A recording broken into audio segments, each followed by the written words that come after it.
Welcome to the Integrated Schools Podcast. I'm Andrew, a white dad from Denver. And I'm Val, a black mom from North Carolina. And this is Generational Work, Stefan Lallinger on integration. And that, folks, is how you know Andrew pitched the episode's title. That's sort of my catchphrase. I have been known to talk about generational work. And I love it. I am so glad that you talk about it because I think it is a good reminder of the investment that we're making. Yes. And I mean, it does feel like a fitting title for the conversation we're going to listen to today, right? Absolutely. I will give you that one. Thank you. But before we jump in, I would love to reflect on last episode. I mean, it was, risky. It was risky. Yeah. I've heard a lot of very positive feedback about it. I texted you afterwards, but I want to also say it on the episode. I just want to thank you for engaging in that conversation with me. It felt like a really powerful and hopefully helpful conversation. Yeah, I will say the best feedback I got was from my in-laws. I didn't know they were listening. Wow. So hi, in-laws. And so they really got into the episode as well and were able to relate. And it was just really powerful too, in that idea of generational work, that multiple generations are listening and engaging with the podcast. Yeah. So that was dope. Yeah, I love that. And I think the act of just coming back together, I mean, I hope you had a nice Shirley Temple. I may have had something a little stronger, but here we are back to try again. And I am glad that we are back and trying again, because I don't think we can leave these conversations the same. And that's the point. Yep, for sure. So let's talk about the conversation we're going to have today. Our guest today has generations of civil rights work that he's living into. Yeah, Stefan Lallinger, his grandfather was the first black attorney in Delaware and was part of the NAACP team that argued the Brown v. Board case. That is like some serious integration cred and also like massive ancestral shoes to try to step into. Like, no doubt. I think I would be a little nervous if I were him, but what are you going to do? You do the best job ever. You become a teacher. Woo, That's right. Woo, woo. So excited that he chose education as a profession. And, I know good teaching. I don't know if I told you this, but I was teacher of the year. Oh, boy. Yes. Get it in again. Go. I just want to just be clear. In listening to the conversation, I found myself thinking I could really be cool with the Lallinger family. I'm going to try to make them my friends. I will gladly make an introduction for you. I think that piece of having started as a teacher feels really important because it really gave him a sense of what it means to actually be in the classroom. Right. So he was a teacher in New Orleans. He left, eventually got a doctorate at Harvard, found himself at the Century Foundation running the Bridges Collaborative, which is a hub for school and housing folks to really come together to try to advance the cause of integration. And, it's interesting. You had the Plessy versus Ferguson case 125 years ago that said separate but equal was okay. And then 60 years after that, you have Stefan's grandfather who fought to upend that with the Brown v. Board case. And now, another 60 years later, Stefan finds himself fighting a similar battle. The more things change, the more things stay the same. Yeah. It's almost like this is generational work. Indeed. Checkmate. Let's listen to the conversation. Let's do it.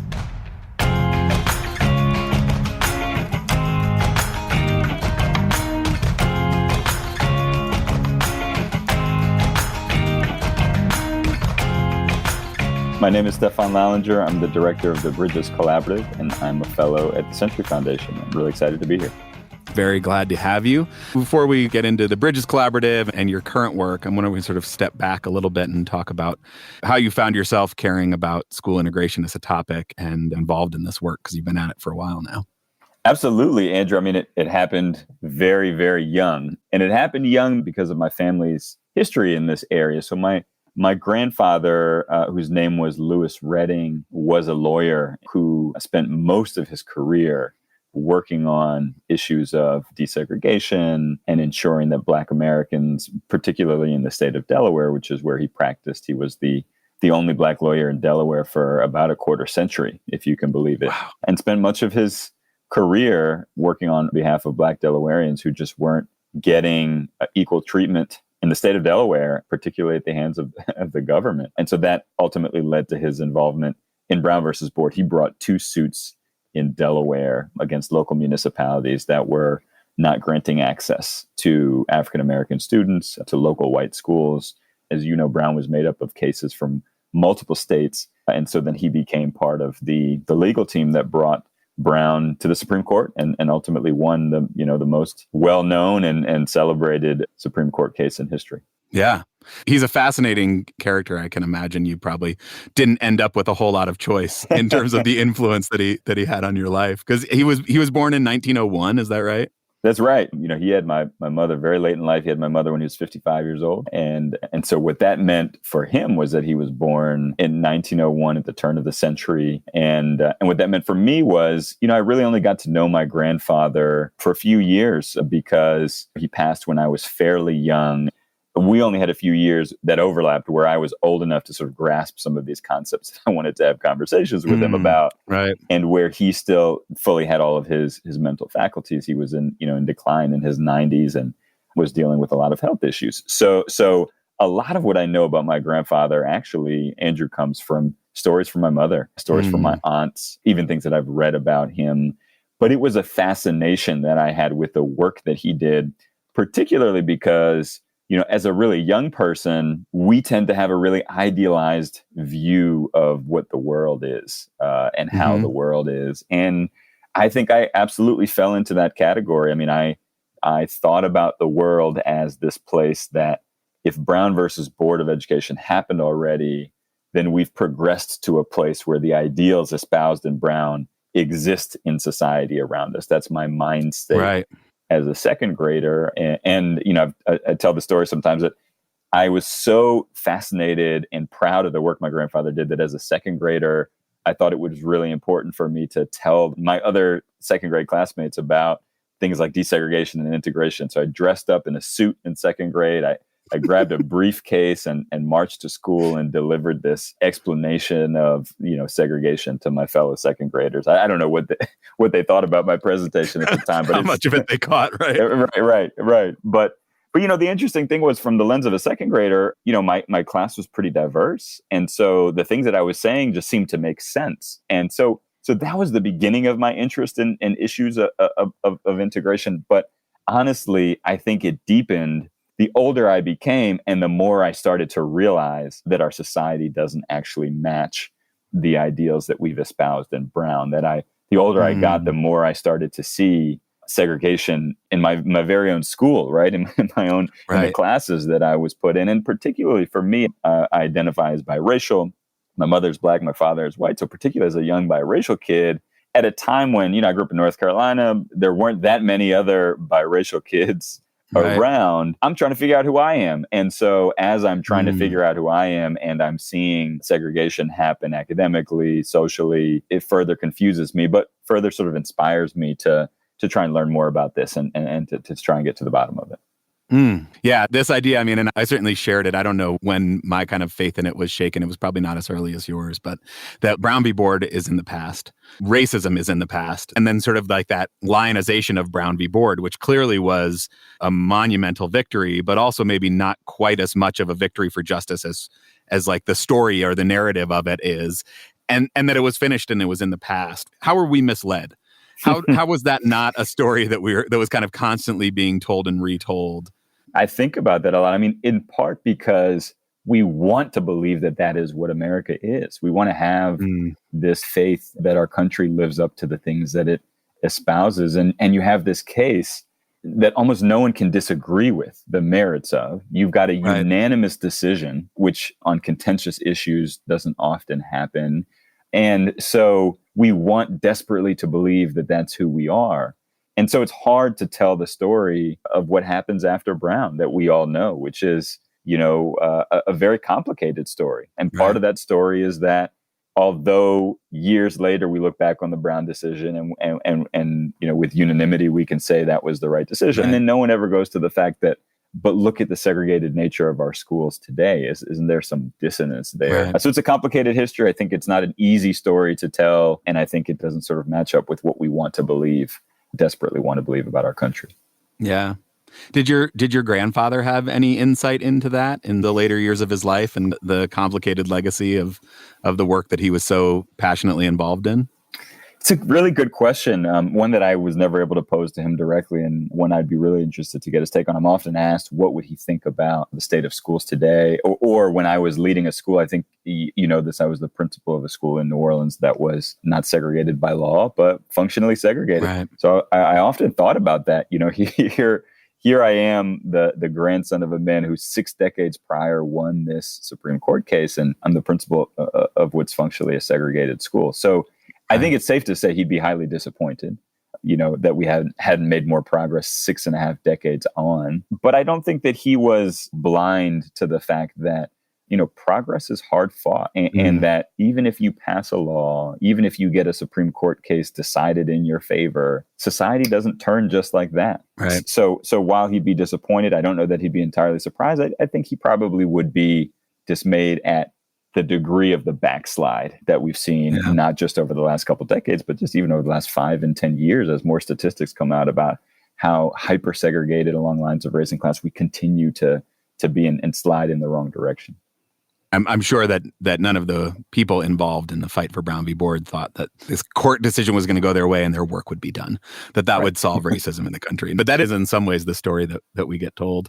So you hinted a little bit, you have found yourself living into this legacy a little bit. You were a teacher, you were a school leader. Take me through your journey into that space a little bit.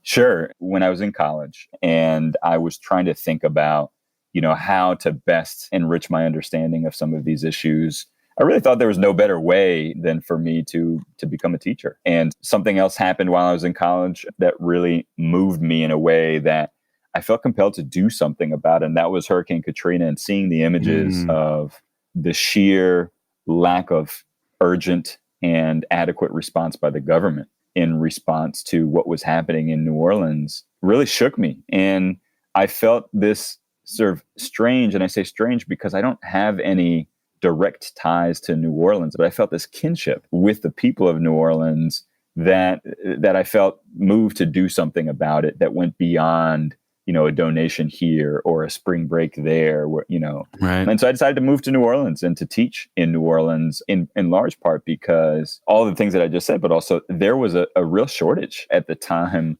of folks in education. Right. And it was the best decision I ever made. I moved to New Orleans. I fell in love with the city, fell in love with the work and the students that I was, you know, privileged to be able to serve. And I actually ended up staying at the same school for 9 years. And it was really the privilege of my career to be able to do that. Right. So you were a teacher, you were a school leader at this K-8 Langston Hughes Academy in New Orleans. You really got to know the work on the ground level. Right. It seems like at some point you felt like you needed to kind of step back and look at it more broadly and kind of think more systemically.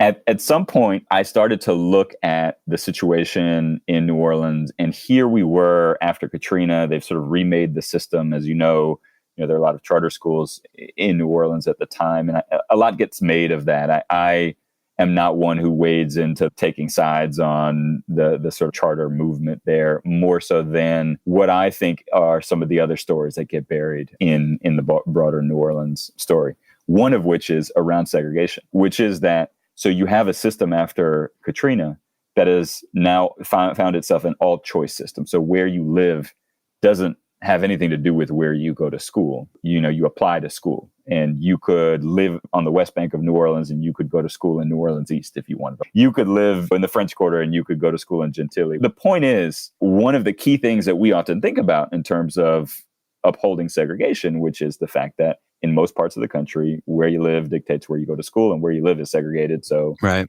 We'd done away with that. And yet we still had segregation. And so that, was a very real example for me of, okay, this thing is not just about severing the tie between where you live and where you go to school. That's a piece of it, clearly. Right. But you can do that and still not have integration. And New Orleans is a perfect case in point in that. And so at some point, I wanted to really take some time away to think about what are the levers outside of the school building itself? Because we had taken several steps at the school to think about ways that we might be able to have an integrated student body in a neighborhood that was actively becoming more and more diverse, in a neighborhood in Gentilly where we saw tons of white families and middle-class families in the neighborhood, and none of them attended our school. Right. So for me, I wanted to spend some time digging into this issue some more. And so that's when I went to go pursue my doctorate in education leadership to study this thing full time, and had the wonderful privilege to be able to do that. It was a very difficult decision because, as you can tell, the way I talk about Langston Hughes is, it's a very special place to me. It's very hard for me to leave. There were some days where I woke up, thinking that this was going to be the job that I did for the rest of my life, being the principal of that school. I enjoyed it that much. And so it was a difficult decision, but ultimately, gave me the time and the space to really dig into these issues in ways that I hadn't before. As part of that, I got to spend a year at the New York City Department of Education, working under Chancellor Carranza, who at the time was, brand new to DOE. He was talking about this issue, and it was just so inspirational to me to have, for years we've had leaders, superintendents, politicians run as far and fast away from this issue as possible.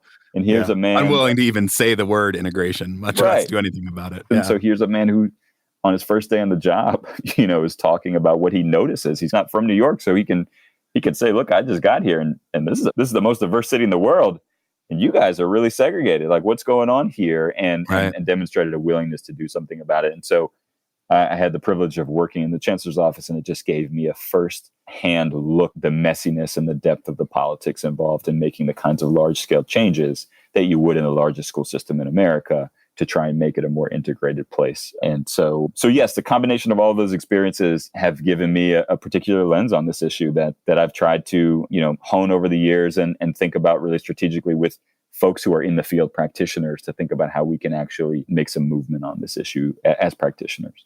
Yeah. So what are the kind of like big lessons you took away? I mean, you have New Orleans, this sort of let's remove the relevance of residential segregation to schooling, and we still see segregated schools. And New York City, where there's no reason that schools could not be integrated in New York City, the most diverse city, potentially in the world. Like, the capacity is there, and yet we don't see it. And Carranza, he spoke a lot about it and fought hard and faced significant political headwinds to actually kind of achieving it and moving it. What do you think about kind of like the big lessons that you took from those experiences? Where are the big barriers to actually making meaningful progress? Well, first of all, and this isn't surprising, politics. Right. There are, I think, a set of beliefs among a lot of the elites in this country around what constitutes a good school and good schooling. And those beliefs are very entrenched. And when you have power, whether that's political, economic, any kind of power, and you perceive yourself to have the best of something, whether it's true or not, and as you well know, there are tons of fallacies around what our notions of a quality education and what a good school actually is. But when you perceive yourself to have the upper hand in that kind of a system, you don't want to let it go.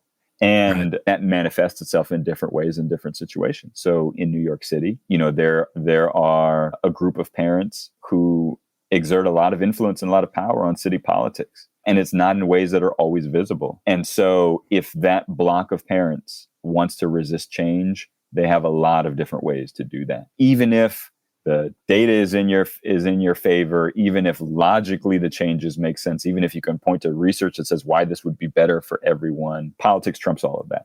And so being smart about the politics is both really, really difficult and really, really important. Again, this isn't a new lesson. I'm not sort of like, sharing anything that's some sort of secret thing that we never knew about this. It's always been about the politics. The political challenges are different today than they were in the 70s and 80s and 90s. And even the way we talk about the issue is different, and some of the obstacles are different, but it's still ultimately, you're trying to make big changes about things in the public domain in an area in which people both feel entitled to and actually do have a lot of power and can hold people accountable in certain ways that make it really, really difficult to make some of the changes that need to be made.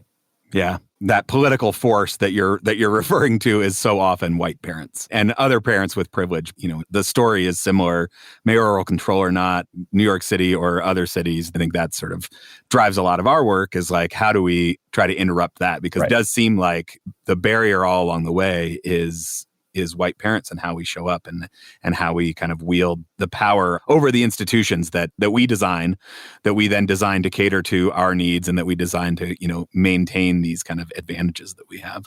Yeah, I think that is certainly right. I would add to that. I think it goes beyond just the block of white parents, which are not a monolith, to include elites of all races and backgrounds, right? Who breathe in these sort of notions around what quality schooling is. And this is, another topic that I'm really passionate about, because I get a lot of questions about this, and you and I have talked about this before. One of the things that was interesting to me when I started to talk to other integration advocates in 2021 was being, pretty surprised at how white dominated the space was, at least among the folks who comment on this and write about this issue. For a person of color to be in the space, a lot of questions that I get are from people of color who have their own skepticisms about integration. And it's a topic that I'm really, really passionate about too, because yes, it's important to mobilize white parents to consider the ways in which the system responds differently to the needs and wants of white parents than to students of color typically. But also it's important to engage people of color who are skeptical of this, oftentimes for historically legitimate reasons. And it's incumbent on us to talk about how is this endeavor, this effort that we are undertaking today different than what has happened in the past? Because the criticism that I hear a lot of times from people of color, particularly of, my parents' generation, is, and this is them speaking in the first person, I went through desegregation. And let me tell you, there's some stuff that we had to face that I wouldn't wish on you or I wouldn't wish on your kids either. And that's the piece that we don't talk about enough, and that we should, because I think there are a lot of lessons learned there, which is that, the way desegregation happened, particularly through court order, was often destructive to communities of color in that, you had Black teachers who lost their jobs and weren't able to get them back. You had Black principals who lost their jobs and weren't able to get them back. You had Black students who were entering openly hostile environments. You had situations where, and this was Du Bois's, 3 decades before we even get to the era of court-ordered desegregation, Du Bois's main worry and concern about integration was that you had a whole bunch of white teachers at the time, and this was, I think, in the 1920s or 30s that he was writing about this, who carried actively hostile and destructive views and understandings of the history and the contributions of Black people in this country, that he was worried about the well-being of Black students in those spaces. So if that's the lens that you're coming from, it makes sense that you would be skeptical about integration. But that's why I think it's so important for us to talk about what our vision is for integration in 2021.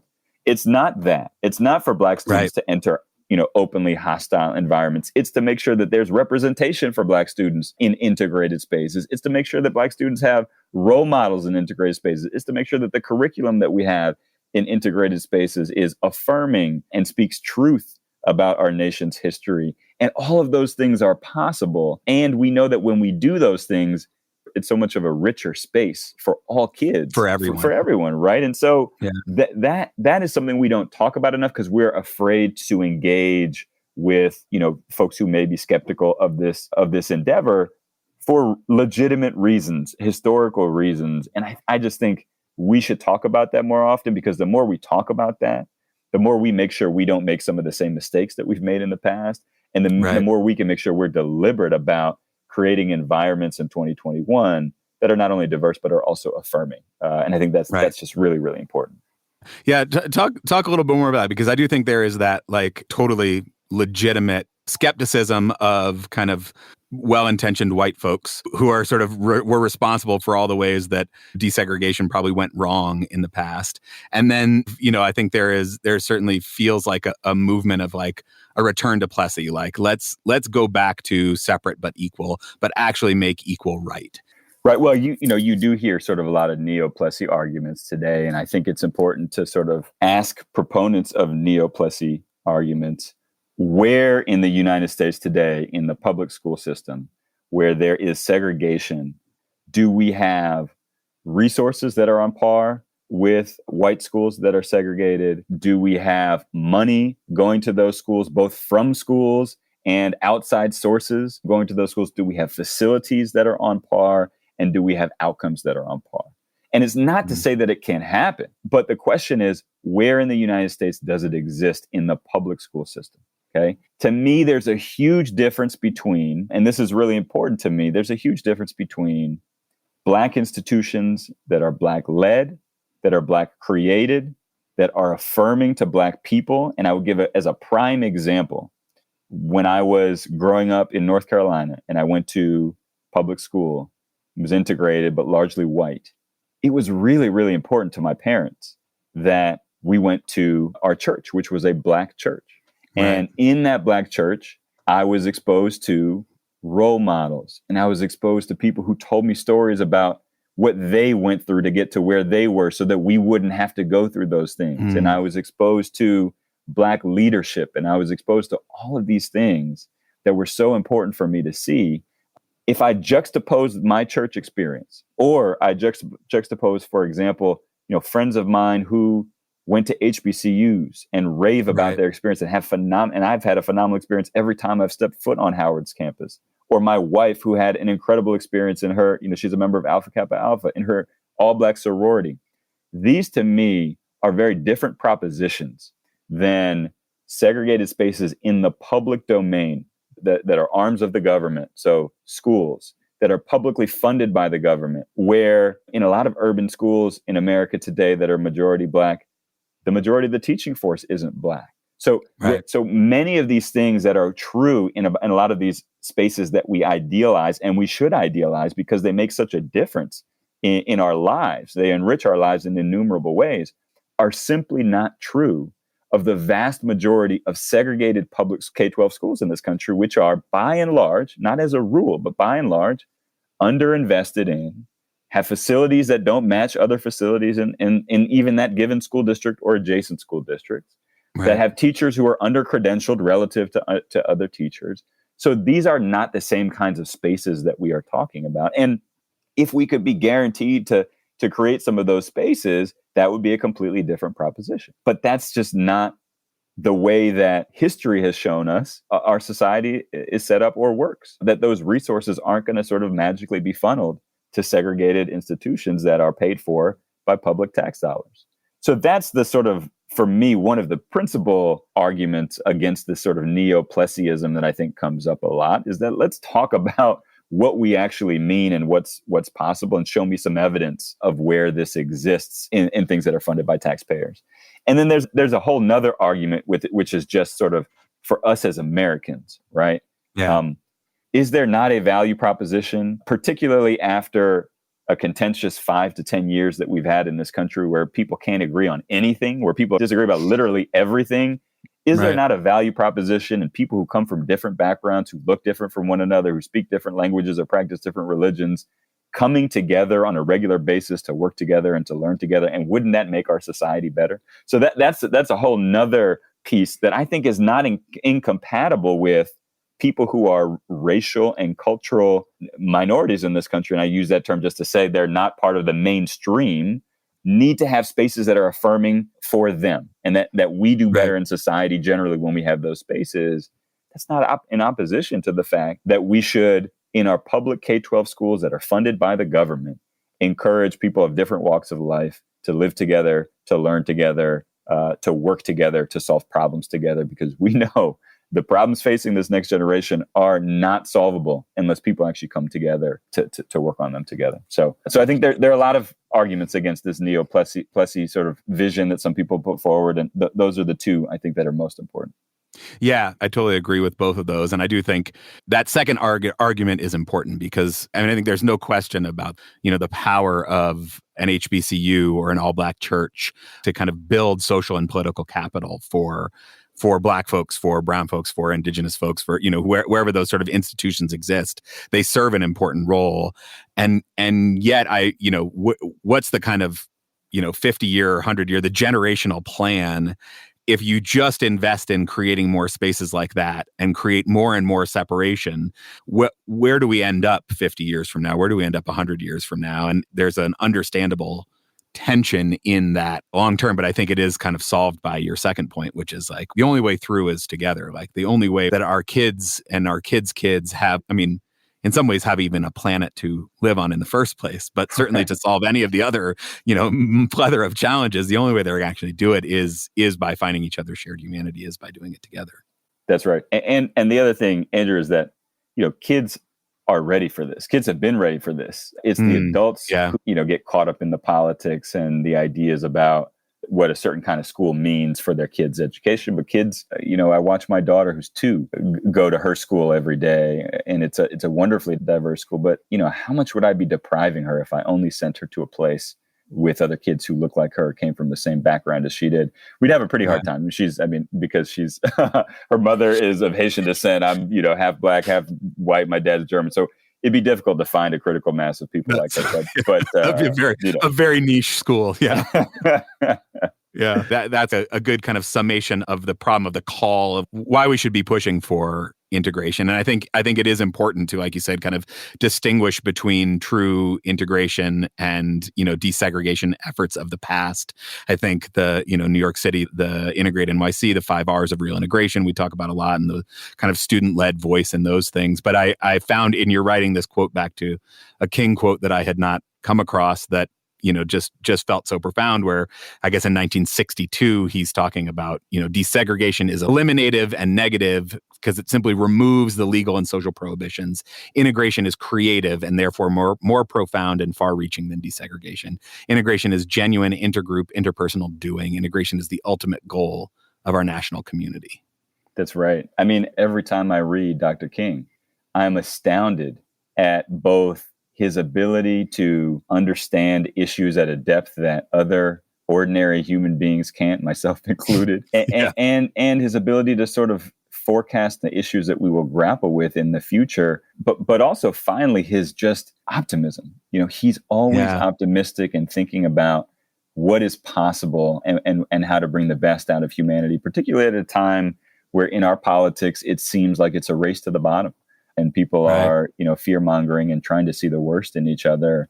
Dr. King always had that optimism. And so I love that quote because I think he presents both the dilemma of what desegregation is, and if we just do desegregation, what we could get as a result, but the promise of what real integration actually could be. And if we just drew the best out of ourselves and the best out of each other, what we could achieve together. So it's one of my favorite quotes. He's optimistic without like rose-colored glasses. I think later in that same piece, he says, despite the tremendous difficulties that integration imposes, nonetheless, work towards its implementation is not to be abandoned for the sake of approximating the more accessible goal of desegregation. And I think that's in some ways what we did, right? Like the failures of Brown are tied to the fact that what we did was desegregation. What we did was say, integration is hard. Creating spaces that are welcoming for all people, that value all people, that create an environment where we can all find each other's shared humanity on equal footing is really hard. Let's just go with desegregation because we can look at the numbers and say, yep, look at that. We've got, 30% black kids and 30% white kids, and wipe our hands, we're done with it. And that kind of easy, more accessible goal of desegregation that he talks about is sort of what we did. And so it feels like now what we need to do is really move to this vision of integration. It's absolutely right. We did the easy part, and then we let people off the hook for taking the next step in many different ways, in legal ways, and even just, putting our heads down and trying to do the hard work of undertaking a project that would just so clearly benefit everybody. And I think that's where we missed the boat, but it's not too late to figure out how to do this the right way. And so I think, we have folks across the country who are committed to trying to re-envision schools as we know them. And so I think that's the exciting part. And one of the things that, folks from the Bridges Collaborative always remark, which is, I felt like I was in this alone. This is a lonely fight when you're sort of a lone warrior trying to make a change on a local level. But then when you realize that there are hundreds and hundreds of people across the country who feel the same way that you do and who are trying different things in their own ways, that it's a really empowering feeling, and we can lean on each other to both be able to learn things from one another, but also to be able to talk about this in ways that feel relevant and make sense in 2021 and move people to action. Yeah, I mean, I feel like this kind of leads us nicely into your current work, which is the Bridges Collaborative and part of the Century Foundation. What is the Bridges Collaborative? What's the kind of hope? What's the goal with it? How did you find yourself working on that? So the Bridges Collaborative was started because some folks who've been working on this issue for a very long time, colleagues of mine at the Century Foundation, saw a void out there in that there were folks across the country who were interested in this issue, who were working on this issue, who recognized the severity of this issue.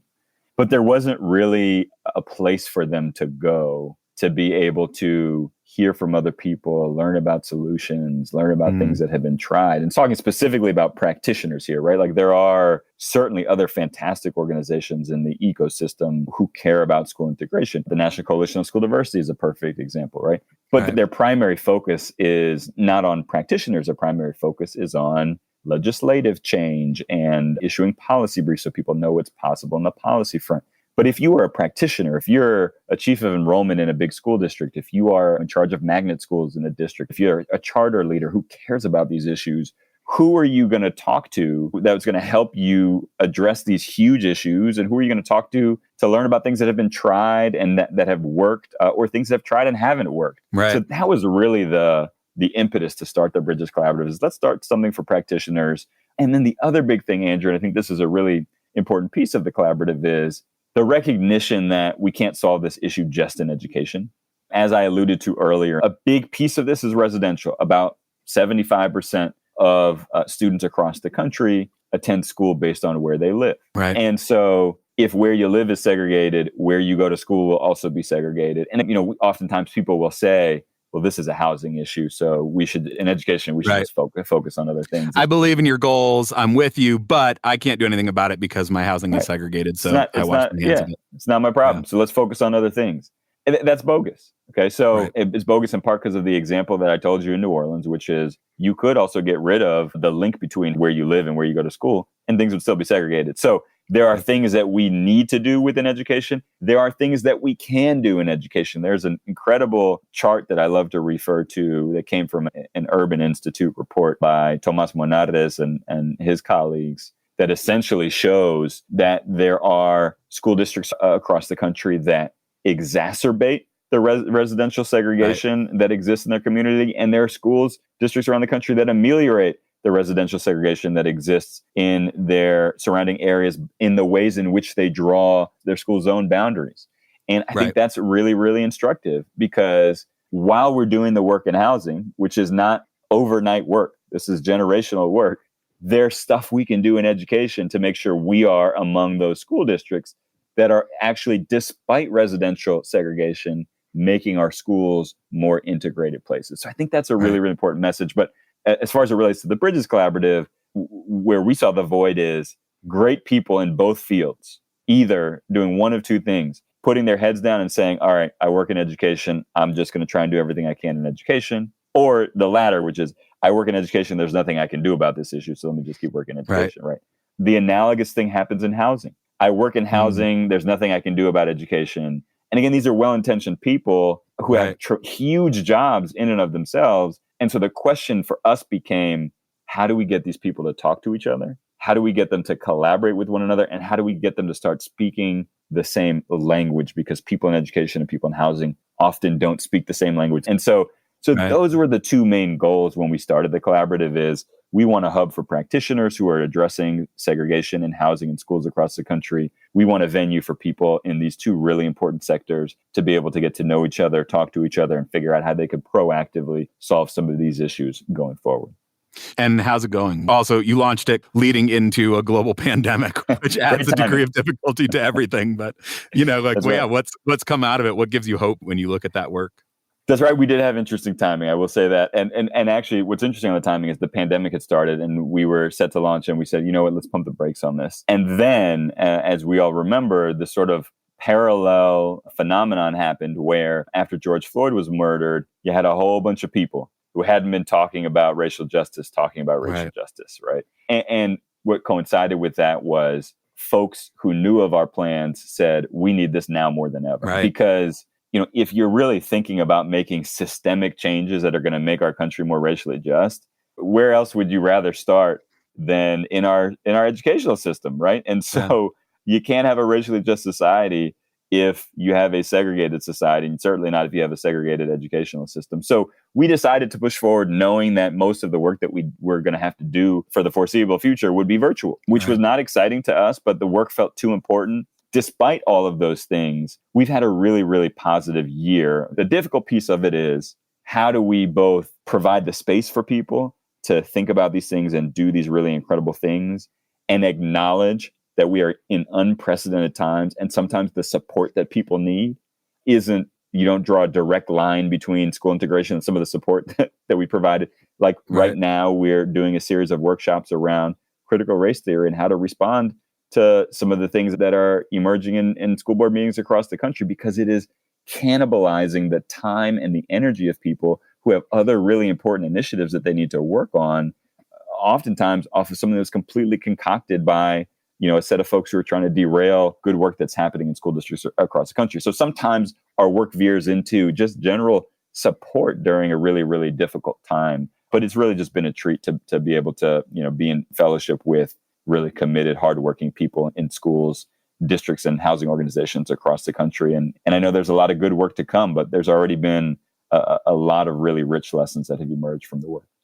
Yeah, it feels like the perfect next step for your career, all the things that led you up to that space. It must be fulfilling to kind of be able to draw on all of your family history, your ancestral knowledge, and then your practical knowledge in running school and working in a place like New York City, and now kind of bringing it all together and into this work. Well, it's a privilege. I mean, it is a privilege. And I tell you, I learn something new every day. We've got so many talented individuals and so many really interesting and innovative things that people are trying all across the country. So I just continue to be really excited by the work. Yeah, that's great. Big picture, you've got this ancestral thing that your grandfather, your parents, your family, the ways in which you and now your own nuclear family are kind of a vision of an integrated America, of a multiracial democracy, of a place where we can all come together. You've got a second kid who's going to be born shortly, another one, a 2-year-old. I think probably even by now with only a 2-year-old, that kids are much more likely to do as we do and not as we say. As you kind of think about carrying that legacy on and the legacy you want to pass on, what do you hope your kids will see you doing? What do you want them to take away from the work that you're contributing to this legacy? Gosh, that is the ultimate question. And I think that is how I would really want to lead my life. And first of all, pray for me on the, having 2 kids, 2 and under. That's a lot. I got to get past that first before I can start dreaming on a high level. But I think at the end of the day, what is really, really important to me is that both of my kids get to experience just being themselves, being who they are, and that who they are is welcomed and is affirmed and is embraced in the spaces in which they have the privilege to move. And that they have the privilege to move in spaces where they get to learn about a whole bunch of kids who want to be who they are, and that those kids are different from my kids. And so I just hope that my kids see myself and my wife, carrying out and living in our day-to-day lives and our actions in everything from where we choose to live to where we choose to send them to school, because, we have the privilege of being able to choose, as many people do, and some people do not, to all of the choices we make about their social circle and our social circle, to the activities that they get involved in, to the ways that they dedicate their lives to bettering humanity. All of these things involve some degree of choice. And so what I hope my daughters see is that we made really, really specific and conscientious choices to put them in spaces to learn from other people and to be in spaces that affirm them as individuals. That's really my ultimate hope. That's beautiful. Yeah, I share those. I think that if whatever way I can achieve that for my kids is a measure of a life well lived. So really appreciate all the work that you do, and appreciate you taking the time to come on and share with us. My pleasure. And I appreciate you. And, these podcasts are incredible. You get some incredible people on here. It's a true honor to be on here and just to tune in to the work that you do. It's really incredible. So keep up the good work. Thank you very much.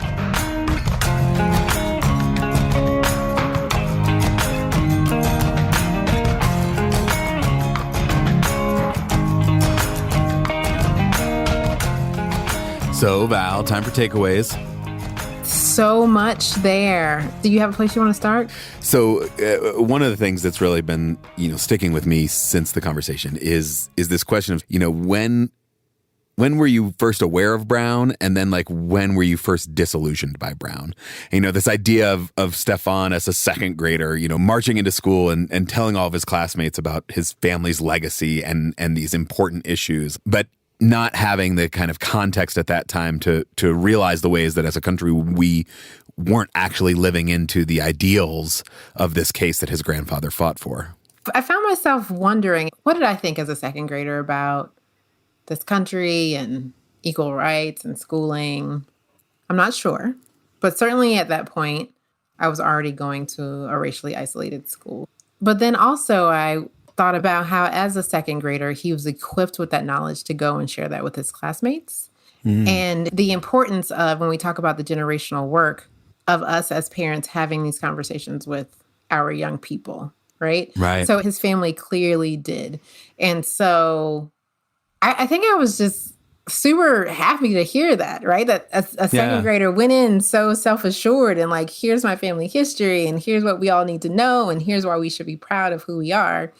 Where I'm sure some other second graders were like, I have no idea what you're talking about. Right. And I have no idea like what my grandpa did.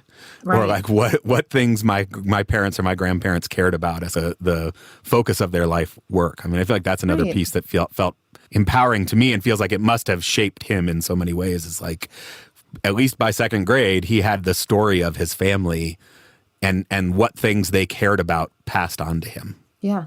Did you have that by second grade? Not at all.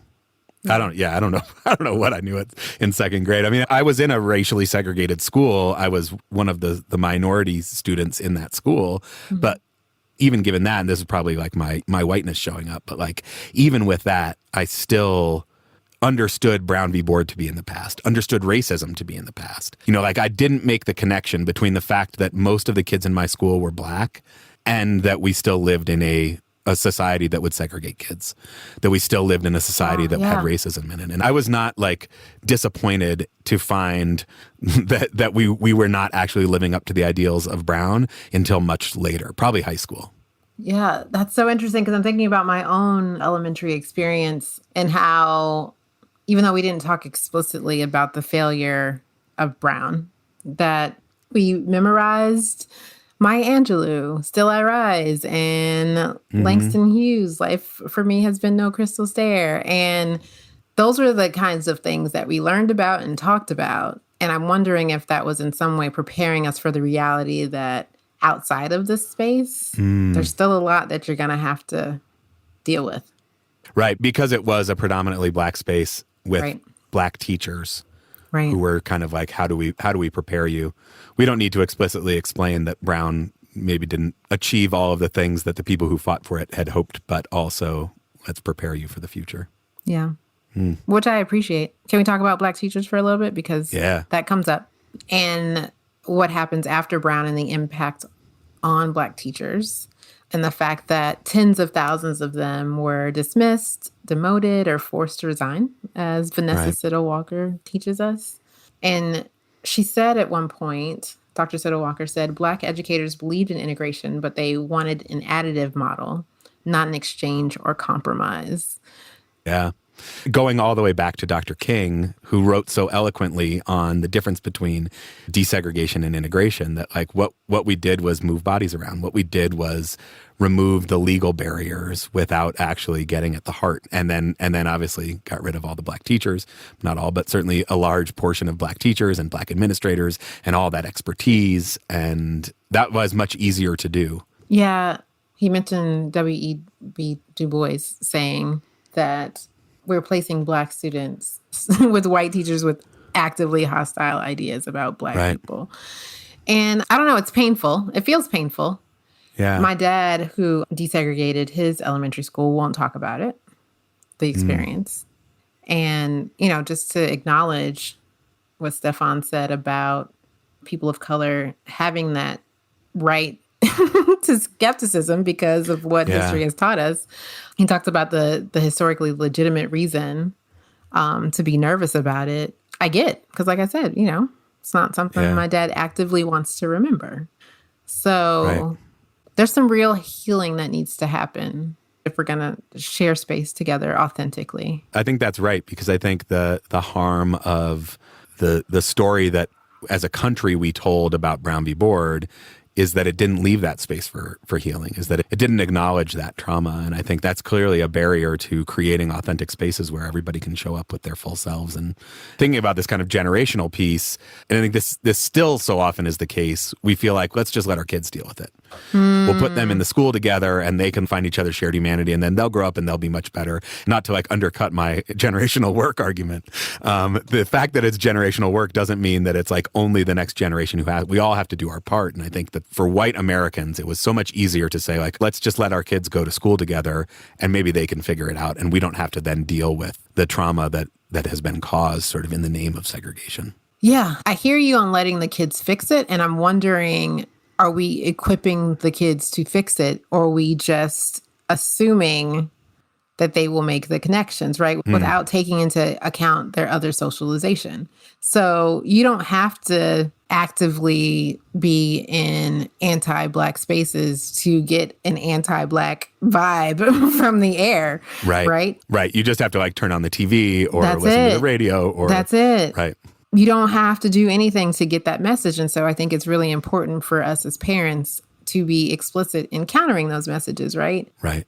You know, to me, one of the benefits of the school where my kids are now is that the conversations, it doesn't just happen. I still have to like actively go and have the conversations, but it's so much easier to have when it's not theoretical, when it's about friends that they know. Right. And this is something I catch myself on all the time, is I feel like the easiest thing is to not. The easiest thing is to just be like, yeah, they've got some Black and brown friends, so like my work here is done. Right. Right. And it takes constant attention and intentionality to say, let's talk about this. Oh, you got called by the teacher to go and like test for the advanced group, the kids who need a little more challenge. Like, let's talk about who else is in that group. You know, when your friend doesn't get called for that, what do you think about that? And kind of try to have those conversations. But it takes everyday work to do it, because the easiest thing is to not. Yeah, I can only speak from an observer's standpoint about the pressures of aligning with whiteness as a white person, right? And so, you know, I'm wondering, when it gets difficult, when, you know, our children are, say, witnesses some racist act against their friend that they now know and love, do they speak up or do they remain silent? I don't know. I saw a story today and it was horrific, and it was about a school where some white students were accused of using the N-word and spitting on some of the Black kids and just harassing and just being really horrific. And it was a majority white space. I think the population of the city is about 3% Black. And so there are white kids there who I'm sure aren't behaving in that way. And yet, how often do they speak up? How often do they talk to their parents about what happened at school today? This was like a kindergartner situation, right?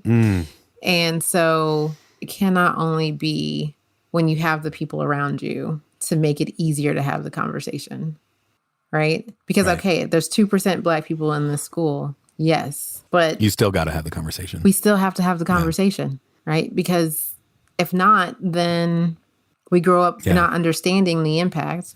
Yeah, to sort of come back to last episode a bit, it's a choice that white parents can make. But like if we are going to advance as a country, if we're going to become a multiracial democracy, white parents can't opt out. And then some part of it is in general parenting, which I feel like I'm in no place to offer any advice on. But I do feel like some of it is like, how do you create the relationship with your kids such that they feel comfortable bringing it up, such that, like you mentioned last time, your son's like, oh, was what I just said sexist? They can come to you and say like, hey, you know, either I saw this thing and I'm not really sure what to think about it, or like I did this thing and I'm not really sure what to think about it. And if you can create that space where you're also still learning, and so it's okay for them to be learning, and then you're talking about it a lot, then they have the tools to actually kind of process it. But I think so often the message that we give, that white parents give our white kids, is like, don't talk about race. Right. They see these things happen and then they internalize it, and then they have no context to make any sense out of it. Yeah. I'm curious about what all of the listeners, what your children are observing, right? And I think in order to know, we have to talk to them and ask them questions about, hey, you know, everybody in your class being treated fairly? Is there anyone that's kind of left out? Is there anything that you can do about that? I think those are the kind of ongoing conversations we need to have in our integrated spaces to remind folks that being in proximity isn't enough. Right. And I think that learning to be silent around race and racism is detrimental. And so how do we create those spaces in our homes where we don't have to be silent about it? We can be confused about it together. As you mentioned, we can learn about it together. We can be frustrated about it together. I think those are important places to be. You mentioned, and Stefan also quoted MLK. I, too, have an MLK quote that I love. Yeah. I think it's my favorite MLK piece. And I spent maybe a year or so trying to read everything MLK. So, and this is one that stays with me forever and probably why I agreed to do this. I'm ready now. It's from Where Do We Go From Here? Like life, racial understanding is not something that we find, but something that we must create. What we find when we center these moral planes is existence, but existence is the raw material out of which all life must be created. A productive and happy life is not something that you find. It is something that you make. And so the ability of Negroes and whites to work together to understand each other will not be found ready-made. It must be created. Yep. I mean, MLK dropped bars. Every time. No doubt. Every time I go back. Yeah. After that conversation with Stefan, I went back and found that that quote was in a collection of speeches and essays called A Testament of Hope. And I'm like, it's, I don't know, it's probably 600 pages of just like sheer brilliance. But the thing that I, I mean, obviously we have lionized King in so many ways, and I think probably have missed the boat in. Yeah, I was about to ask you who's we? I'll take that one. When you see the politicians quoting King on MLK Day, and you're like, okay, that's such like a tiny sliver of what he said. But then you go back and actually start digging into the words. There's just so much there, that the hope and the optimism. I think that's one of the things that I find so compelling about Stefan as well. Is despite being a teacher in a segregated school 6 years after his grandfather's life work was to end school segregation, and yet, he keeps going, and there's got to be some hope in that. I am hopeful. Because there are communities and podcasts like ours. And I mean, we've done much more difficult things as humans, right?